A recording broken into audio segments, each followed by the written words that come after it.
बेतया जो ओई बेतया जो रे ओई बेतया जो कोरावा में मालो ले जई हे बोरावा में ओई बेतया जो कोरावा में मालो ले जई हे बोरावा में सही का के जवाब पदी कत होई चलो होने ई कोरावा में ओई बेतया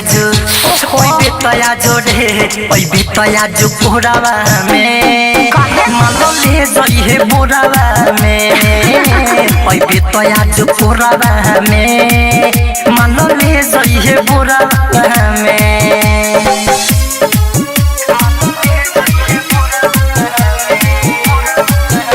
म्यूजिक बाय सौरभ गोविंद।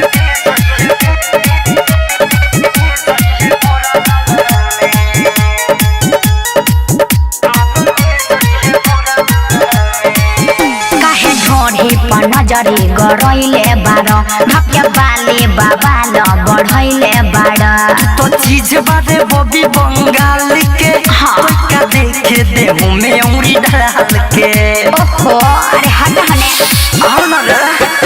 कि हट हने फरका न भीड़ी सट लड़का मुंह हमर बतू धक्या के कोड़ावा में ओई बेतया जो कोड़ावा में मानो ले जई हे बोरावा में ओई बेतया जो रे कोड़ावा में मानो ले जई हे बोरावा में ओई बेतया जो कोड़ावा में मानो ले जई हे बोरावा में अरे लुटा दो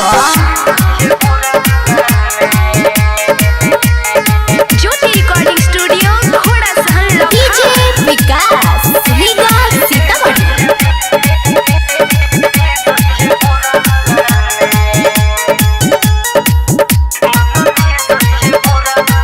राइटर मिथलेश चोली क्या खोलना बाकी तो बताओ ऊपर से तोलना अंकित केला केला खूबे खियाई अरे खाली भी जई भी हदियो नजर रहाई फालतू फालतू मत बुझा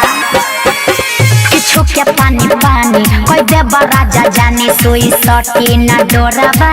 में ओई बेतया जो कोरावा में काहे मानो ले जई हे बोरावा में अरे असली देता ओई बेतया जो रे कोरावा में मानो ले जई हे बोरावा में ओई बेतया जो कोरावा में मानो ले जई हे बोरावा में देवे के बाद दे दे एक बार।